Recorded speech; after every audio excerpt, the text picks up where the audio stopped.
यहीं से भगवान श्री कृष्ण को वासुदेव जी टोकरे में रख के उस पार गोकुल लेके गए हैं। यही मामा कंस रहते थे और यहीं से मामा जी का राज चलता था भैया जी। ब्रिज 84 कोस में और 4 गांव निज धाम, वृंदावन और मधुपुरी सो बरसानो नंदगांव। देखो अभी हम मथुरा के यमुना मैया विश्राम घाट पर हैं और जैसे अब हम चल रहे हैं गोकुल की ओर। सामने जैसे देख रहे हैं पूरा हरा भरा जंगल है।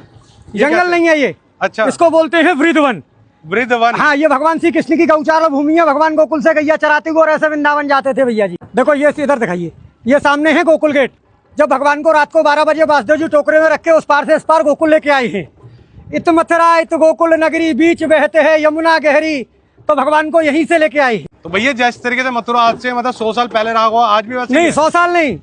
मथुरा द्वापर में भी थी, मथुरा त्रेता में भी थी और मथुरा आज भी है और अनंत काल तक रहेगी। मथुरापुरी को ब्रजमंडल बोला जाता है। अब देखो ये सामने कंस का किला है भैया जी। अच्छा, यही मामा कंस रहते थे और यहीं से मामा जी का राज चलता था भैया जी। मतलब कि वो रहते यहाँ पे थे। हाँ। और जेल उन्होंने कहीं और बनाई। जेल 1 किलोमीटर है यहाँ से। जो भगवान श्री कृष्ण का जन्म हुआ, देवकी वसुदेव जी को कंस बंद कर रखता, वो 1 किलोमीटर है यहाँ से। और कंस का अखाड़ा यहाँ से 1.5 किलोमीटर है, जहाँ भगवान का कंस के साथ में युद्ध हुआ है।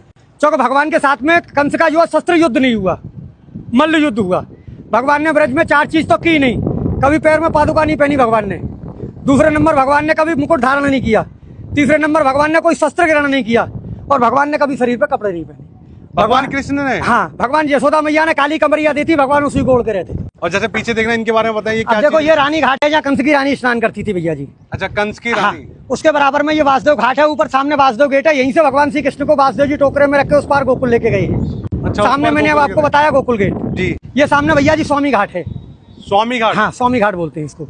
ये इधर संत घाट है भैया जी। अभी जैसे ये आपने मुझे बताया था कि किला था ये कंस का, तो इस किले में जाने दिया जाता था? नहीं, उसमें एंट्री नहीं मिलेगी। ऐसा है, पूर्वजों के जमाने से ये बताते हैं कि इसमें कुछ शोध करता गए थे जो कभी वापस नहीं आए, इसलिए सरकार ने उसको बैन कर दिया। मथुरापुरी में सबसे बड़ा पर्व बहन भाई का होता है। कार्तिक महीना में भाई दूज के दिन जो भाई बहन मथुरापुरी में हाथ पकड़ के स्नान करते हैं वो कभी यमलोक में नहीं जाते। ऐसा वरदान धर्मराज ने यमुना मैया को दिया है। अच्छा, हाँ जी। तो सीधा स्वर्ग की प्राप्ति होती है उन्हें? हाँ जी, बैकुंठ। और जैसे देखने में पुराना काशी जैसा लगता है। हाँ जी। जैसे बनारस भी गया हूँ। हाँ जी। तो मुझे देखने में ऐसा लग रहा है। तो बनारस से कुछ? अब देखो ये गुदरिया घाट है भैया जी। ये द्वारकानाथ घाट है। सामने ये द्वारकाधीश की हवेली है। अच्छा, हाँ जी। तो जैसे मैं पूछूं कि बनारस के जैसा लगता है, बनारस की कुछ मान्यता है यहाँ पे? नहीं, बनारस की तो जितने भी तीर्थ हैं 4 महीने सब ब्रज में निवास करते हैं भैया जी। सावन भादों क्वार कार्तिक। जैसे लोग कहते हैं देव सो गए, तो देवता कभी सोते नहीं भैया जी। उनकी सबकी ड्यूटी ब्रज में लगती है। जब नंद बाबा 80 बरस के हो गए तो नंद बाबा ने कहा कि लाला मेरी हार्दिक इच्छा है कि मैं 4 धाम की यात्रा करूं। तो भगवान ने कहा कि अब दादा अब बड़े बूढ़े हो गए, पहाड़ों पे जाएंगे, गिर पड़ेंगे, इसलिए सब तीर्थों को मैं ब्रज में ही बुला लेता हूँ। तो यहाँ आपको केदारनाथ, बद्रीनाथ, गंगोत्री, यमुनोत्री सब मिलेंगे पूरे ब्रज में। तो मतलब कि अगर कोई 4 धाम की यात्रा करने में असमर्थ है, नहीं तो ब्रज की 4 धाम कर सकता है और फल वो ही प्राप्त होगा आपको। अब ये आगे आपको दिखाऊंगा मैं काशी मरकंड का घाट जो बनारस में है, उसकी स्थापना यहाँ है। और देखो ये है सबसे बड़ा विश्राम घाट। यही जो है मामा कंस को मार के भगवान ने विश्राम किया है।